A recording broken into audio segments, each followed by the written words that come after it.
This lesson is over spheres and composite figures, three-dimensional composite figures. Students will be able to find the volume and surface area of a sphere and find the volume of composite figures. So the surface area for a sphere is this formula, 4 pi r squared. And then the volume formula, it depends on how you want to do it. Both these are the same. I like to use this one because I think it's easier to type in your calculator, where you type in the 4 pi r to the third, and then you divide by 3. Now the biggest thing you have to realize with this is that the sphere, the volume, r is to the third. The surface area, r is squared. One of the ways you can remember that is when we label things that is area, like surface area, we say it's like centimeters squared or inches squared. For volume, we talk about centimeters cubed or inches cubed or feet cubed. So find the surface area and the volume of each sphere. Again, you literally just plug these into your calculator, plug them into the formula, then punch them in your calculator. So the surface area is 4 pi r squared. So it's 4 times pi times 6.5 squared. Now the good news is you can literally just type that in your calculator exactly how you see it. 4 times pi times 6.5 squared is 530.93 meters squared. Then the volume is just 4 pi r cubed. Then you have to remember to divide by 3. So it's 4 times pi times 6.5 cubed. And divide by 3. Again, I personally do the first part in my calculator first, and then I divide by 3 at the end. So 4 times pi times 6.5 raised to the third. Then take that answer, 3,451, and divided by 3 is 1150.35 meters cubed.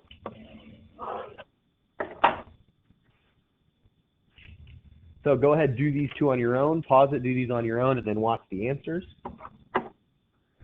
So this one is 4 pi r squared, so 4 times pi times 18 squared. Again, just put it in your calculator. That should be 4,071.50.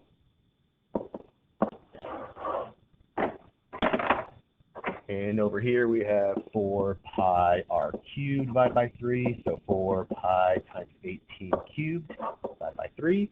Again, put it in your calculator, 4 times pi times 18 raised to the third, hit enter, then divided by 3 equals 24429.02.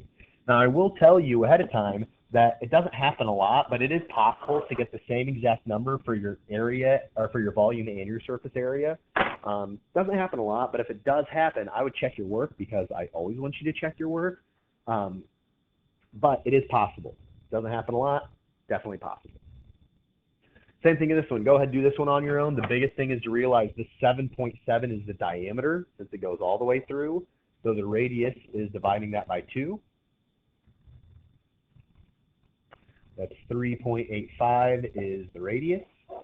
Once you know that, again, now it's the same exact thing. 4 times pi times radius squared, and 4 times pi times radius cubed divided by 3.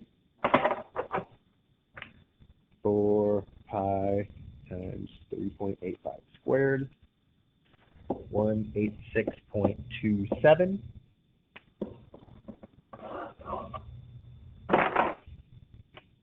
And 4 pi times 3.85 to the third, enter, divided by 3, enter, is 239.04.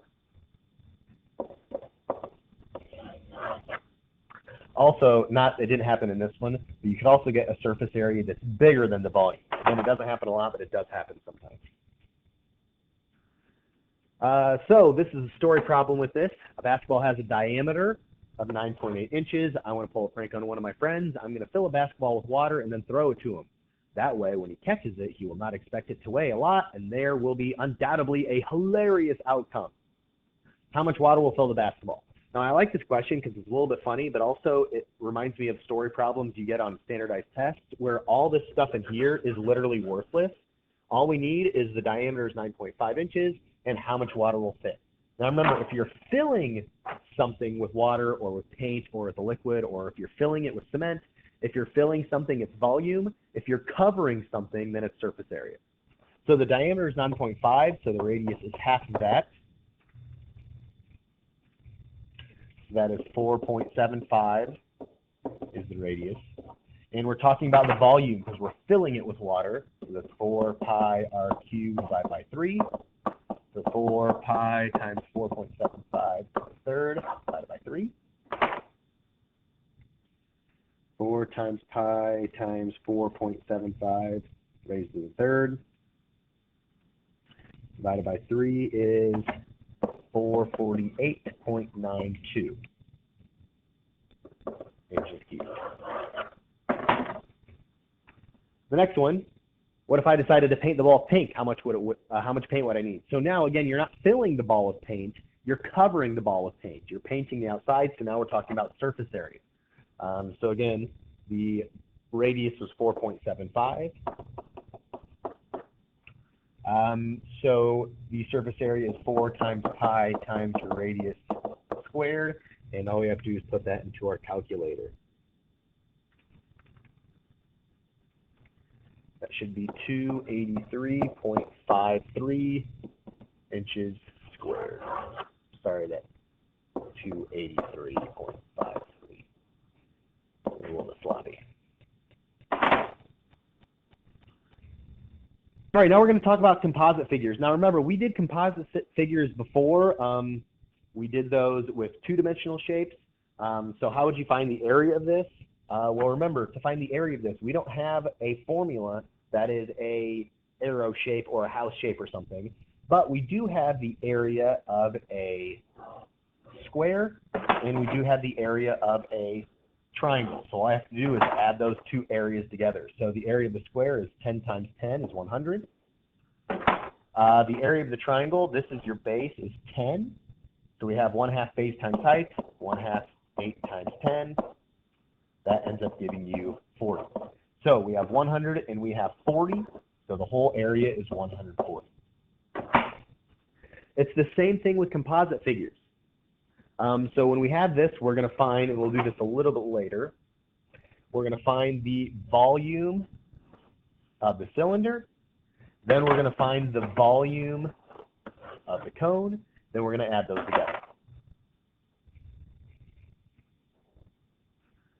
So I want you to do this on your own now, since you just talked about it. Go ahead and find the volume of this. And again, it shouldn't be bad. We've done all these. So the biggest thing with this is I like to make sure I stay organized. So I like to label things. This is the volume of my cylinder. So the volume of a cylinder is pi r squared times h. So this is the diameter. So my radius is 3. So we have pi times 3 squared times the height is 50. So we have pi times 3 squared times 50, 1413.72.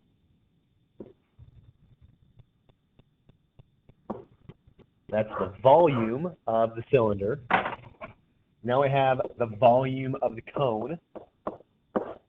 Volume of the cone is pi r squared h divided by 3.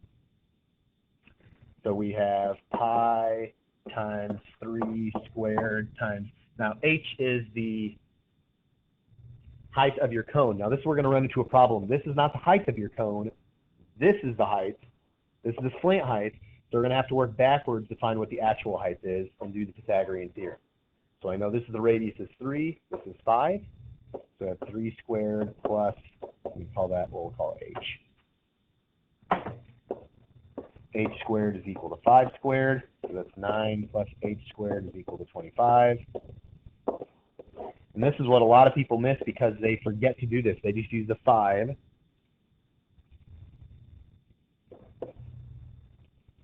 Take the square root of both sides.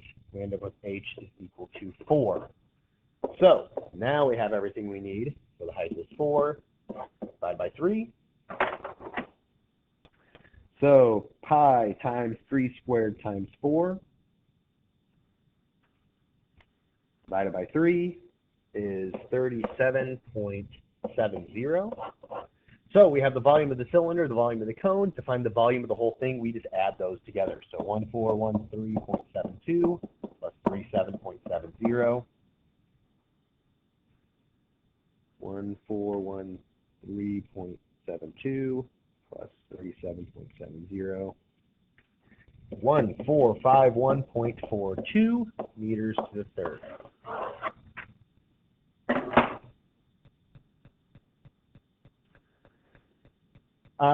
So really quick, we're talking about if we talk about the surface area, we don't do any surface area problems, and the whole thing is when you find the volume of the cylinder and the volume of the cone and add them together, that's the volume of the whole thing. But with the surface area, it's kind of hard because the bottom part of this cylinder right here is the same exact thing as the top part of this cone right here. Not only are they the same, but the surface area is only the outside area, and both of those circles are inside your shape. Since you put those together, it's inside. If you were going to paint this shape, there would be no paint on this circle here because it's on the inside. So that makes surface area a little bit more complicated, and that's why we're not going to do any of those. What's the approximate volume of a bullnose aquarium around 2 decimal places? So we have the aquarium over here.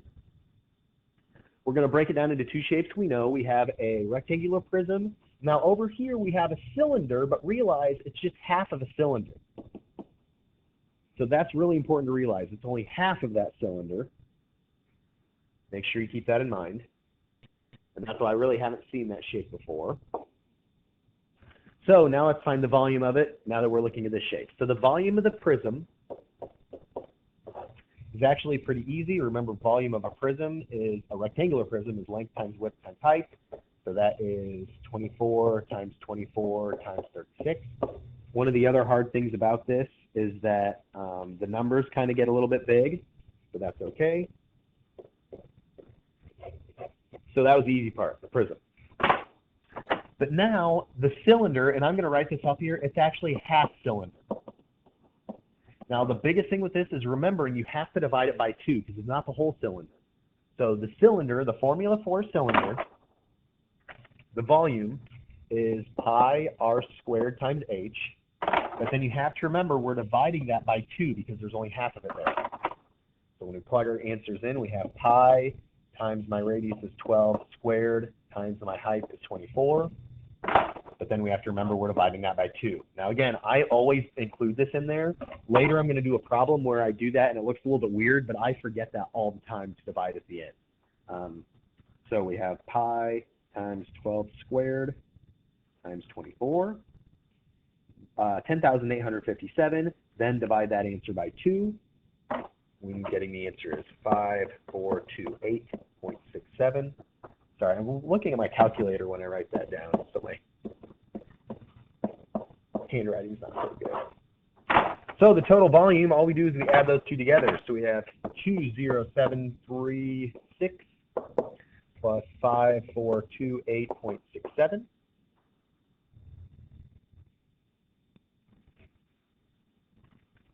That ends up giving us 26164.67 inches cubed is the volume of that aquarium, how much water it would hold. All right, so this is one that the reason I put this problem on here specifically is you have one on your test that's very, very similar to this one. So again, on this problem specifically, on the test, you have one very, very similar. Not the exact same, but that's why I'm doing this one, so make sure you know how to do this. So I have kids, and I always like to make toys for them with stuff that's around the house. The other day, I took a toy tennis ball, I cut it in half, and I glued it to the bottom of a tube. The tube is 10 centimeters long with a diameter of 6. The ball is a hemisphere that is the same diameter as the tube. So label the formula or the figure to the right. So the height is 10. This diameter is 6, but I'm going to specify that the radius is 3 because, again, it's the diameter. We're going to be dealing with the radius in these. But on the test, you have one like that, and it's really easy points. You just have to make sure you remember to label that. Now, the other thing, almost forgot, this hemisphere means that it's a half, it says half circle, but it's a half sphere. So just like we did with the cylinder where we cut it in half, now we have a sphere like that where we only want half of that sphere because it's a hemisphere. Kind of like when you hear we live in the northern hemisphere because we live in the northern half of the world. So we live in the northern half of a sphere. So if my daughter filled this with water, how much water would it hold? Again, really that's a fancy way of asking what's the volume of this whole composite figure. So the volume of a cylinder is pi r squared times h. So we have pi times the radius is 3 squared times h of the cylinder is 10. So we put that in our calculator. Oops. We end up with 282.74 is the volume of the cylinder.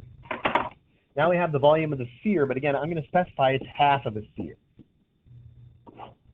So here's where it gets a little bit tricky. The sphere is 4 pi r cubed divided by 3. That's the equation for a sphere, but since it is a hemisphere, I'm still going to take that whole thing and divide it by 2. Now, for some of you, you might be smart enough, or you might remember enough, I guess is a better way to put it. You might realize that if you're dividing by 3 and dividing by 2, you can combine those and just divide by 6. You multiply those two together. But for me, I think that's hard to remember, and so I know this looks messy, but again, I only add this in here. I'll do it at the very end, the very last step. I only add it there so I don't forget, because that's already happened to me a bunch of times. So our formula, we have 4 times pi times 3 to the third. Whatever that is, whoops, we're dividing by 3. And then we're taking that final answer and dividing by 2.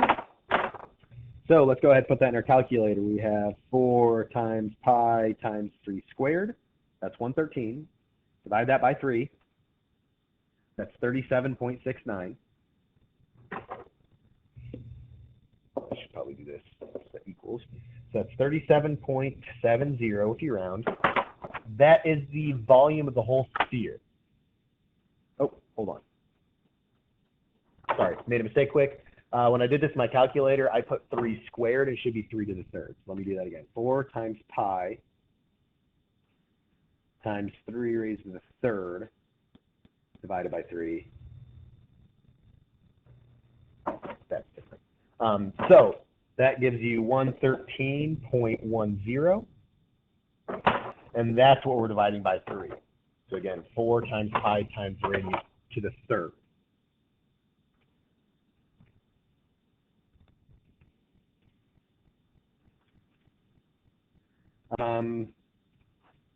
So divided by 2, sorry, you end up getting 56.55. Now we can just add those two together. So 282.74 plus 56.55. 282.74 plus 56.55 is 339.29 centimeters cubed. So again, this is the type of problem that it doesn't take, it's not super hard, but you have to make sure you're being aware, especially of that dividing by 2, and it does take a while. There's a lot of work in it. So this one says, what is the surface area of the half ball on the bottom? So now they're just asking for the surface area of just the hemisphere. Remember, the radius is 3. Well, now, if it's the surface area is 4 times pi times r squared. And then we're going to divide that, since it's only half of it, we're going to divide that by 2. Now, I don't want to go into a lot of detail. Normally, if you did this, you'd have to include this circle. But we don't have to worry about it on this one because that's not part of the surface area since it's connected to the cylinder. So again, if you were to paint this circle on the bottom wouldn't get painted. So we can just ignore that. That's why this formula will work fine. And again, on your test, that's how the formula is going to be. You'll have one where you have to find a hemisphere, the surface area, so make sure you're paying attention to that. So 4 times pi times 3 squared, divided by 2. 4 times pi times 3 squared, whoops. 4 times pi times 3 squared is 113.10. Divided by 2.